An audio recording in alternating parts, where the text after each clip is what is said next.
Habang tumatakbo si Kakashi sa kakahuyan papunta sa Konabi Bridge, napapahinto siya sa sakit ng sugat niya. Naalala niya si Rin na gumagamot sa kanya at si Obito na matatag na desididong iligtas si Rin kahit iwan ang mission. Unti-unting nag-iisip si Kakashi kung tama ba ang mga desisyon niya. Samantala, natunton na ni Obito ang dalawang iwan ninja sa labas ng isang kuweba. Sinampal niya ang sarili niya para mag-focus pero narinig siya sa loob ng kuweba. Si Taiseki ang sumugod kay Obito habang si Kako naman ay patuloy sa paggamit ng interrogation genjutsu kay Rin para pasukuin siya. Ginamit ni Taiseki ang hiding with camouflage technique para makalapit ng di napapansin kay Obito at muntik na siyang paslangin gamit ang kanai. Pero biglang dumating si Kakashi at sinugod si Taiseki gamit ang white light chakra saber. Nakita ni Taiseki ang puting buhok at ang espada at inisip kung si White Fang ba yun, pero na-realize niyang anak lang pala ito, si Kakashi. Tinanong ni Obito kung bakit siya sinagip ni Kakashi. Habang nagtatanungan pa sila, biglang nawala si Taiseki gamit ulit ang camouflage at sinugod si Obito. Sinubukang sagipin ni Kakashi si Obito pero nasugatan siya sa kaliwang mata. Habang dumurugo, dumiretso si Taiseki kay Obito pero huli na, napatalikod si Obito at sinaksak siya gamit ang kanai. Nagulat si Taiseki at Kakashi kung paano nakita ni Obito ang kalaban at na-realize ni Obito na nagising na pala ang Sharingan niya. Gamit ang medic kit na bigay ni Rin, binendahan ni Kakashi ang kaliwang mata niya. Tapos, tumuloy na silang dalawa sa loob ng kuweba para iligtas si Rin. Sa loob ng kuweba, ginamit ni Obito ang Sharingan para sabayan si Kakashi at umiwas sa mga atake ni Kako. Nagtagumpay silang talunin ito, pero habang pinapalaya nila si Rin, ginamit ni Kako ang pagkakataon para pabagsakin ang buong kuweba. Habang tumatakas sila, nabagsakan si Kakashi ng malaking bato. Binuhat siya ni Obito at napansin niya ang isang dambuhalang tipak ng bato na pabagsak sa kanila.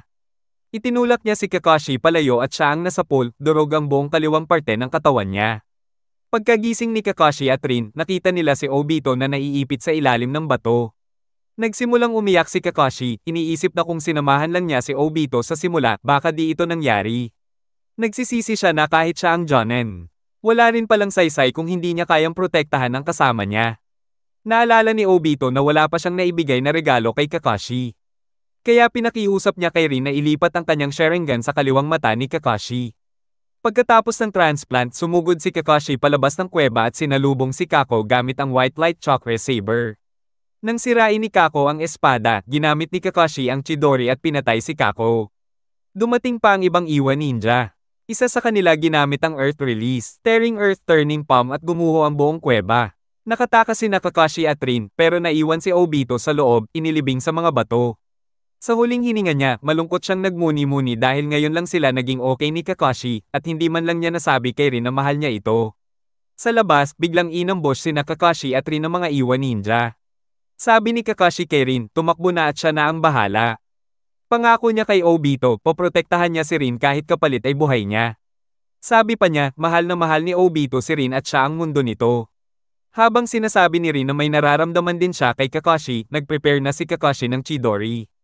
Pero bago siya umatake, dumating si Minato at ginamit ang Flying Thunder God technique para patumbahin lahat ng kalaban.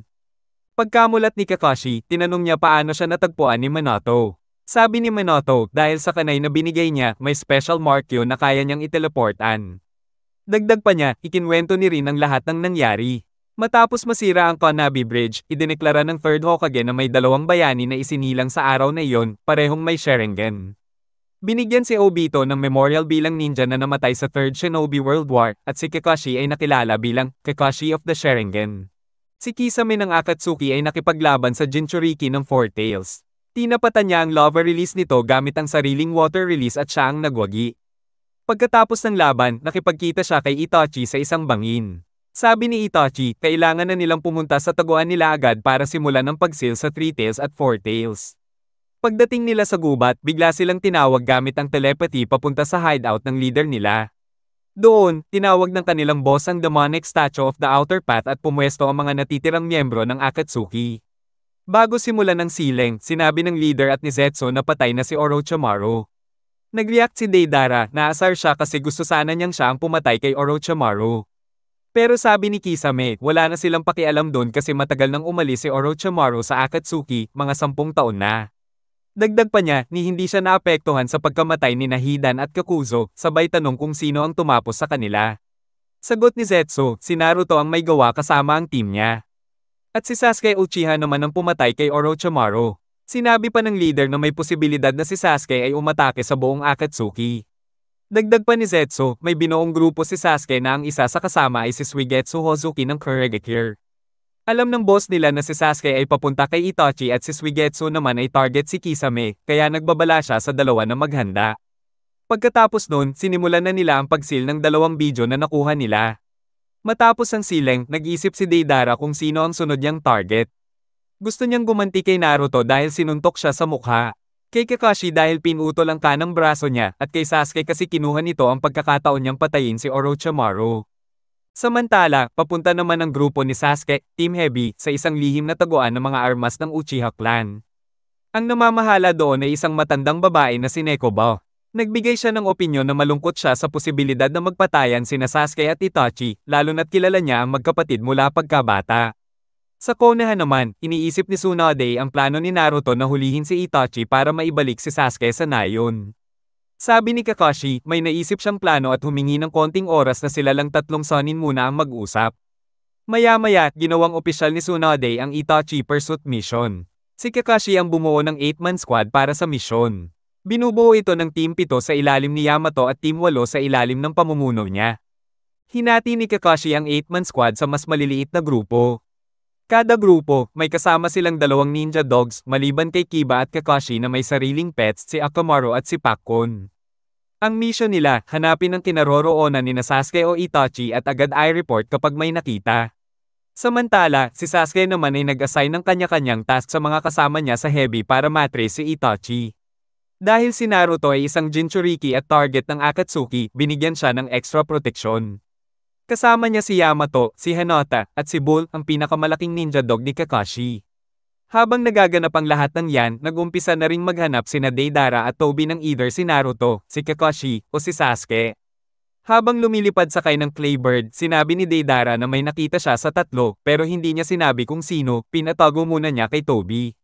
Si Suigetsu naman ay nakahanap kay Kyoya at Ginji, ang accountant at tagabangko ni Kikuzo sa Akatsuki. Si Karen ay pinapunta ni Sasuke sa isang baryo para mangalap ng impormasyon tungkol sa Akatsuki. Sa hindi niya alam, nandoon din si Sakura sa parehong baryo. Nahagilap ni Nabisyok at Shiba ang amoy ni Sasuke, pero galing pala kay Karen. Nagkasalubong sina Sakura at Karen, pero dahil hindi sila nagkakilala, nawala rin agad ang scent ni Sasuke. Habang naglalakad-lakad sina Naruto, Yamato, at Hinata, biglang sumulpot si Kabuto. Nagbigay siya ng dokumento tungkol sa impormasyon ni Orochimaru sa Akatsuki. Nang tanungin kung bakit niya ginagawa yun, sinabi ni Kabuto na utang niya kay Naruto. Ikinwento niya na mula pagkabata, ginagamit lang siya bilang spy, lipat ng baryo, tapos naging alagad ni Orochimaru. Nang mamatay si Orochimaru, parang nawala ang saysay ng buhay niya hanggang ma-realize niya na kahit si Naruto ay minamaliit noon, pero nagawa nitong magkaroon ng sariling pagkatao. Ipinakita ni Kabuto ang kaliwang bahagi ng katawan niya na parang balat ni Orochimaru. Sabi niya, kinabit niya sa katawan niya ang parte ng bangkay ni Orochimaru bilang paraan ng pagkapit sa dating amo niya. Plano niyang gantihan si Sasuke para kay Orochimaru. Pagkatapos nun, tumakas si Kabuto at hindi na nila nahuli. Sa isang open area, naramdaman ni Sasuke ang presensya ni Tobi at nakita niya si Deidara na lumilipad sa taas. Biglang bumagsak si Deidara at nag-drop ng 2 C1 bombs. Akala nila patay na si Sasuke. Pero nagulat sila nang malaman nilang nagsummon pala ito ng ahas para sumalo ng pagsabog. Naka-activate ang Sharingan ni Sasuke habang nakatitig siya kay Deidara na nakatitig din pabalik. Naiinis si Deidara dahil pinatay ni Sasuke si Orochimaru, sinasabing nagawa lang ni Sasuke yun dahil ipinanganak siya sa Uchiha clan. Gamit ang espada, sinalubong ni Sasuke si Deidara at Tobi. Tumalon si Deidara sa isang sanga ng puno para umiwas sa atake, habang nahati naman si Tobi pero hindi siya tinamaan. Ginamit ni Deidara ang kanyang clay para gumawa ng C1 clay spiders at inatake si Sasuke. Gumamit si Sasuke ng Chidori Senadorban para sirain ang mga spiders. Pero tumaas ang laban ng gamitin ni Deidara ang explosive clay dolls. Sinubukan ni Sasuke na itusok ang mga ito gamit ang espada, pero naipit ang espada. Dahil dito, gumamit siya ng taijutsu at pinahiran ang espada ng lightning release para putulin ang mga clay dolls. Pero, nagulat si Sasuke nang magsimulang magbago at maging mas maliliit na bersyon ng mga dolls at inatake siya. Habang tinatangkang i-evade ang mga ito, pinasabog ni Deidara ang mga dolls pero nakaligtas si Sasuke gamit ang body replacement technique. Nagdesisyon si Deidara na gamitin ang C2 niya at ginamit ang C2 Clay Dragon na may kasamang mga C2 landmines habang lumilipad. Subukang patumbahin ni Sasuke ang dragon gamit ang Chidori Sharp Spear, pero hindi siya umabot at nalaman ni Deidara ang limitasyon ng teknik sa 5 metro.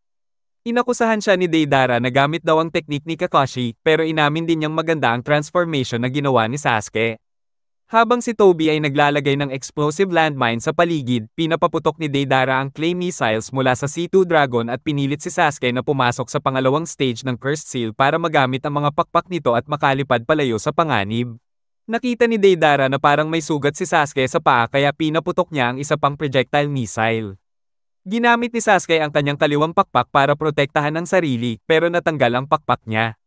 Dahil dito, hindi na makalipad si Sasuke, kaya't ibinaba ni Deidara ang taas ng C2 Dragon at habang ito ay nangyayari, ginamit ni Sasuke ang manipulated shuriken technique at naghagis ng 2 malaking shuriken. Naiwasan ni Deidara ang mga ito, pero itinapon ni Sasuke ang espada at ginamit itong pangtapak para tumalon at gamitin ang taas ng kanyang pagtalon para habulin ang Chidori Sharp Spear at putulin ang C2 Clay Dragon. Habang ginagamit ang mga wire na kumokontrol sa shuriken, ipinako ni Sasuke ang 2 forearms ni Deidara sa dragon at sumabog ito. Nakaraos si Deidara sa pagsabog gamit ang Claybird na ginawa niya at galit na tinitingnan si Sasuke at ang Sharingan nito.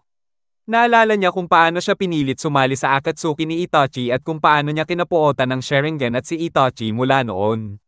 Pagkatapos, ginamit ni Deidara ang pinakamalakas niyang clay, ang C4, at ginamit ito para gumawa ng isang malaking clay na bersyon ng sarili niya. Habang ginagawa ito, iniisip niyang ang orihinal na plano niya ay gamitin ang C4 Karura para patayin si Itachi.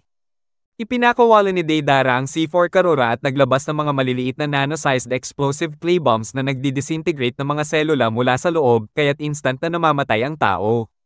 Akala niya patay na si Sasuke dahil dito, pero ginamit ni Sasuke ang Genjutsu, Sharingan para lokohin siya.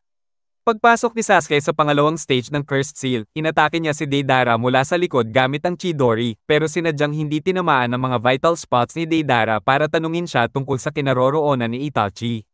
Nang magtanong si Deidara kung paano nakaligtas si Sasuke, sinabi ni Sasuke na nakikita ng kanyang Sharingan ang chakra bilang mga kulay kaya nakita niya ang mga nanobombs. Pero, ang Deidara na hawak ni Sasuke ay isang clay clone lang at ang tunay na Deidara ay lumabas mula sa Claybird at hinawakan ang mga paa ni Sasuke. Gumamit siya ng bibig para gumawa ng isa pang C4 Karura, kaya nahulog si Sasuke sa bitag at hindi nakalabas habang tumatalon si Deidara mula sa ibon. Ginamit ni Sasuke ang Chidori para makatakas sa Karura. Pero ang mga C4 nanobombs ay pumasok na sa katawan niya. Ipinutok ni Deidara ang C4, akala niya patay na si Sasuke. Pero nakaligtas si Sasuke at tinadyakan si Deidara, tinatanong siya kung nasaan si Itachi. Nang tanungin ni Deidara kung paano siya nakaligtas, ipinaliwanag ni Sasuke na nakita niya ang mga hand signs ni Deidara gamit ang kanyang Sharingan at naisip na ito ay isang Earth Release technique na madaling matalo ng Lightning Release. Ipinakita ni Sasuke na sinubukan niya ang teorya noong tinamaan niya ang mga clay spiders ni Deidara gamit ang Chidori Senador Bon. Ngunit dahil nandyan si Toby, hindi niya alam kung ang kanyang atake o si Deidara ang nagpatigil sa mga spiders. Kaya, sinubukan niya ito muli nang tinusok niya ang kanyang espada na may Chidori sa isang landmine na hindi kontrolado ni Deidara. Nang hindi pumutok ang landmine, nakumpirma ang teorya ni Sasuke, kaya tinamaan niya ang sarili gamit ang Chidori para tanggalin ang mga nanobombs sa katawan niya. Sinabi niya kay Deidara na hindi Chidori ang tinatawag niyang lightning cutter na tinawag ito ni Deidara noong laban nila. At dagdag pa, sinabi niyang kung hindi gumana, mayroon pa siyang ibang teknik na itatago, kaya't nagulat si Deidara sa kakayahan ni Sasuke. Ngunit naubos na ang chakra ni Sasuke at napaluhod siya matapos maiwasan ng isang surprise attack mula kay Deidara. Na masayang tumawa dahil may natira pa siyang explosive clay at inihayag na siya ang nanalo sa laban. Pero galit na galit siya dahil hindi man lang nag-alala si Sasuke. Nasira ang composure ni Deidara at sumigaw siya kung gaano niya kinamumuhian si Sasuke at Itachi dahil sa kanilang kalmadong personalidad at kung paano nila ginamit ang dojutsu nila para madaling hatulan at hawakan ang kanyang art na hindi naman pinansin ni Sasuke na tinanong lang siya kung nasaan si Itachi at tinanggal pa ang Sharingan. Nalalong nagpasabog kay Deidara sa galit. Nagtanggal si Deidara ng kanyang shirt at ginamit ang mga ngipin sa kanyang palad para bunutin ang mga string na nasa ibabaw ng kanyang puso, ipinakita ang isa pang bibig. Ininom niya ang C0 Clay at nagpa siya na magpapasabog na lang, sinabi kay Sasuke na ang saklaw ng kanyang atake ay umabot ng 10 kilometro at pareho silang mamamatay. Nagsaya siya dahil magiging maalala siya sa kanyang explosive art na magdudulot ng malaking crater sa lupa, habang si Sasuke ay makakalimutan. Pagkatapos, pinasabog ni Deidara ang sarili, sinasabi na ang tunay na art ay isang pagsabog. Habang pinasabog ni Deidara ang sarili sa kanyang suicide attack, nakita ang pagsabog mula sa mga kalapit na lugar, kaya't nagmadali ang mga miyembro ng 8-man squad at heavy patungo roon. Si Zetsu, isang miyembro ng Akatsuki, ay nakita ang pagsabog ni Deidara at batay sa lakas ng pagsabog, inisip niyang patay na rin sina Sasuke at Tobi. Iniulat ni Zetsu ito sa mga ibang miyembro ng Akatsuki at sinabi ng leader ng Akatsuki na magluksa sila. Sinabi ni Kisame na nami-miss niya si Tobi pero at least nakuha ni Deidara si Sasuke kasama niya. Habang umaalis na ang mga miyembro, lumabas si Itachi sa ulan at sinabi ni Kisame na parang umiiyak daw si Itachi at inaalok ang pakikiramay tungkol sa pagkamatay ni Sasuke. Pero sinabi ni Itachi kay Kisame na buhay pa si Sasuke. Napansin ni Suigetsu na nawala na ang ahas mula sa isang scroll na ibinigay sa kanya ni Sasuke, kaya ginamit niya ang isang patak ng dugo ni Sasuke na dala niya upang ipatawag si Manda, isang ahas ni Orochimaru. Lumabas si Sasuke mula sa ahas at ipinakita niyang tinawag niya si Manda at pumasok sa katawan nito upang makaligtas mula sa blast radius ni Deidara. Kahit na parehong tinamaan sila bago mag-teleport. Sumpa ni Manda kay Sasuke ang kanyang huling hininga dahil ginamit siya nito at ang kanyang Sharingan upang kontrolin siya at gawing pananggalang. Dahil may sugat si Sasuke, at kasama sina Jugo at Karen, umatras sila sa isang safe house kung saan inalagaan ni Jugo ang mga sugat ni Sasuke. Habang nag-aaway sina Suigetsu at Karen, nagsimula mag-manifest ang pagnanasa ni Jugo na pumatay, ngunit ginamit ni Sasuke ang kanyang Sharingan para tanggalin ang mga urges. Agad na nahulog si Sasuke sa pagkahapo, kaya't nagpa siya ang 3 miyembro na manatili sa heavy sa ilalim ng utos ni Sasuke. Samantala, ang 8-man squad ay papunta sa crater kung saan natagpuan ng mga ninja hounds ang amoy ni Sasuke. Inanunsyo ni Kakashi sa kanila na ang isa sa mga amoy ay mula kay Deidara ng Akatsuki, na akala niyang patay na, at sinabi ni Shino na siguradong nakipaglaban si Sasuke kay Deidara. Habang pinag-iisipan ng team kung napatay na si Sasuke sa pagsabog o nakaligtas siya, kinumpirma ni Kiba na nakaligtas siya dahil naamoy pa rin niya ang mahina at faint na amoy gamit ang kanyang matalim na pang-amoy. Kaya't nagmadali ang team upang hanapin si Sasuke. Sa ibang lugar, ang leader ng Akatsuki, na ipinakita bilang si Pain, at ang partner niyang si Conan ay nag-uusap tungkol sa mga plano kasama ang isang maskarang tao, na ipinapakita bilang tunay na leader ng organisasyon. Sinabi ng maskarang tao kay Pain at Conan na buhay pa si Sasuke at malapit na itong lumapit sa kanila, pero pinaalalahanan sila na kailangan din nilang harapin ang Nine-Tails Jinchuriki sa lalong madaling panahon, at pinaalala sa kanila na si Naruto ay natutong gumamit ng mga teknik na kayang sirain ang 2 puso ni Kakuzo at may mga makapangyarihang alyado din siya. Sinabi ni Conan sa maskarang tao na huwag mag-alala dahil hindi pa natatalo si Pain sa kahit anong laban. Tumalikod ang maskarang tao at ipinakita na siya ay walang iba kundi si Tobi, na nagsabi na magkakaroon siya ng kapangyarihan ng Sharingan dahil siya ang nag-iisang Madara Uchiha. Dumating si Jiraiya sa opisina ni Tsunade at sinabi sa Hokage na natagpuan na niya si Pain, ang leader ng Akatsuki. Nagdesisyon si Tsunade na magpadala ng isang unit para sa atake, pero pinaalala siya ni Jiraiya na hindi dapat magmadali, kaya't inalok niyang pag-usapan nila ang sitwasyon habang umiinom. Samantala, ang 8-man squad ay sinusundan ng amoy ni Kiba patungo kay Sasuke na natutulog at nagpapahinga mula sa mga sugat. Si Karen, na ipinadala para kumuha ng mga supply, ay naramdaman ng chakra ng mga shinobi at ng kanilang mga ninken at binalaan si Sasuke. Inutusan ni Sasuke ang Heavy na mag-move out at sinabi na ang dami ng forces ay nagpapakita na ito ay isang unit mula sa Konoha at hindi ang Akatsuki, dahil ang Akatsuki ay laging may 2 tao sa team. Habang umaalis sina Sasuke at Suigetsu, tinanong ni Karen si Jugo na itali ang mga piraso ng damit ni Sasuke sa mga ibon upang ma-disperse ang amoy nito para mahirapan ang mga ninken na matuntun siya. Habang umiinom ng sake, sinabi ni Jiraiya kay Tsunade na si Pain ay naninirahan sa Amegakure. Isang liblib na nayon na nasa gitna ng mga lands of Earth, Wind at Fire, isang lugar na madalas gawing battlefield ng 3 bansa, kaya't marami itong mga refugee. Sinabi ni Jiraiya kay Tsunade na dahil sa pagkakahiwalay ng nayon, hindi alam ng ibang mga bansa na nagkaroon ng civil war sa Ame at kalahati ng nayon ay pinamumunuan ni Pain. Nag-aalala si Tsunade tungkol kay Jiraiya na mag-isa lang dahil iniisip niyang malakas si Pain upang maging leader ng mga makapangyarihang miyembro ng Akatsuki. Ngunit pinaalala ni Jiraiya kay Tsunade na isa siya sa 3 legendary Sannin at kaya niyang mag-isa. Binanggit ni Tsunade kay Jiraiya kung paano nais ng kanilang sensei, ang 3rd Hokage, na siya ang magtagumpay bilang 4th Hokage pero tinanggihan niya ito, at kung paano siya nabigo nang hindi mapigilan ang paglalaho ni Orochimaru sa kadiliman, kaya't binantayan niya ang mga galaw ng kanyang dating kasama sa loob ng maraming taon. Sumagot si Jiraiya nang may galit na hindi na niya kailangang mag-alala tungkol doon, at naisip ni Tsunade kung kailan nga ba niya inisip na mamamatay si Orochimaru.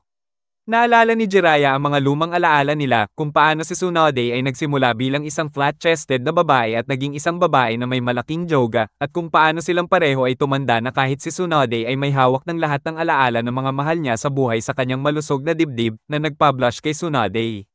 Sa kagubatan, sinabi ni Kiba sa grupo na nawala na ang amoy ni Sasuke kaya ginamit ni Naruto ang multiple shadow clone technique upang magkalat at hanapin si Sasuke.